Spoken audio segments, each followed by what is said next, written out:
Zamato Elite. Hey guys, in this video I'm going to be showing you my Blu-ray collection, and I plan on making update videos in the future of what new Blu-rays I buy, but as of now, here's my collection. I'm going to go through each movie and give you a brief opinion on each one. Dark Knight. I mean, really, I don't need to really go into this because everybody knows that this is an absolutely phenomenal film, A+.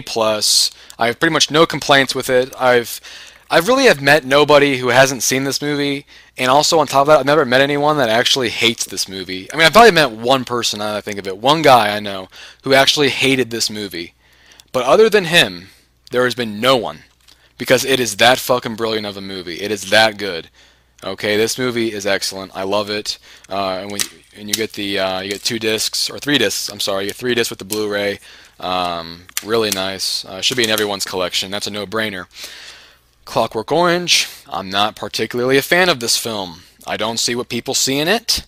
You know, it's Stanley Kubrick, typical overrated film. To me, it's just mindless violence, rape, and just other, shock factor type of things.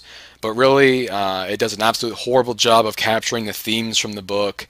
There's no emotional attachment to the characters or to the story. It really is just a violent shit fest of, very, memorable scenes because they're just so fucking weird. It's a movie for stoners. I mean, if you're a stoner, you'll love it, but for the rest of us, it's a pass. American Psycho. I love this film. I love it. Absolute hilarious film, and it's not the type of humor you're probably used to. It's more sophisticated, it's more dark, it's more, bigger picture type of humor. Allow me to explain, like, one scene. In fact, you can watch this on YouTube. Go type in, like, American Psycho card scene. It's a card scene where they're showing off their business cards, and it's absolutely hilarious because, when you just watch it, for what it is, it just seems kind of stupid and kind of lame, but when you put it in the bigger picture, you realize how hilarious it is. Because here are these grown men, this psychopath of a guy. I mean, the American Psycho, he deserves his name American Psycho, because he is a psycho. He's sitting there so intense about the business cards. Paul Allen has a better card than me.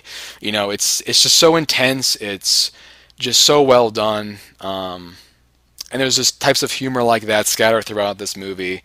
And it's just a really good film. It's just a really good film. Next one is Usual Suspects. This is one of my favorite films of all time, and it's really only for the last 5 minutes of this movie because this plot twist, I mean, completely just, mind fucked me hardcore. I mean, it was like a triple X mind fuck. That's how big it was. Like with this movie, there's a plot twist in the end, but it's like, and not anything like this one, where it's like everything is thrown in your face and you never even saw it coming. This was the most unpredictable plot twist I've ever seen. And the characters are really good, the acting's good. It's just overall a great film, but this is probably the best plot twist I've ever seen in a movie in my life. Definitely worth watching. I've seen this movie more than any other in my collection. I've watched this, probably about 5 or 6 times. Reservoir Dogs. This is my favorite Tarantino film. It has the funniest dialogue. It has violence. It has, really intriguing characters. Yeah, it's very funny movie, hilarious movie. It does a little bit of everything for everybody. Again, it's Tarantino's probably his best film. Tarantino's most overrated film is this one, Inglourious Bastards. I do not see what people see in this movie. This is so goddamn overrated. It's not that funny. It's well done. It's well done, okay. But this movie was done on a probably much smaller budget, probably practically no budget, I imagine, yet it was way more entertaining than this. Okay, and these are both by Tarantino, by the way, in case you know why I'm comparing them. Also, I'm not a big fan of Brad Pitt, especially in this movie. Sorry, I know I'm going to piss people off, but that's just the fact of the matter. Next one is Goodfellas. This is my favorite Martin Scorsese film. It's my 4th favorite film of all time, and this is the best gangster film ever made. I know I'm going to piss off Godfather fanboys, but this is a better gangster film. Okay, the reason why this film is so great, I think there's the two best things about this movie. I mean, there's a lot of things great about this movie, but the two best things are the characters, because the characters are hilarious. A lot of them are hilarious, like that little short guy here. I don't know his fucking name. I don't know. I don't memorize actors' names. He is absolutely hilarious. Robert De Niro has the funniest laugh in this movie. His laugh is signature. You know, we all know that. But the most amazing thing about this movie, for me at least, is how this movie is so dynamic. It starts off in the 1940s and it ends like in the 1970s or 80s, and you actually see the sceneries like really change. Like you really get the impression that the time is progressing and these characters are really evolving and they're really, you know, deteriorating over time. It almost seems like. And it's just an absolute excellent film. I mean, there really is nothing more to say about that. Absolute excellent. Wonderful Life. I got this film because I heard it was, you know, amazing from a few reviews I read, and my parents really wanted me to see this because I'm an antisocial, cynical asshole who hates everything. And I actually ended up enjoying this film, but it didn't really blow me away as much as I wanted it to. Overall, it's pretty good. It's a classic. I don't know if, you know, if the family, like younger people, will appreciate it because it's old. But, you know, if you're a big film guy, then maybe it's worth getting. But, I don't know, it's up to you. Silence of the Lambs.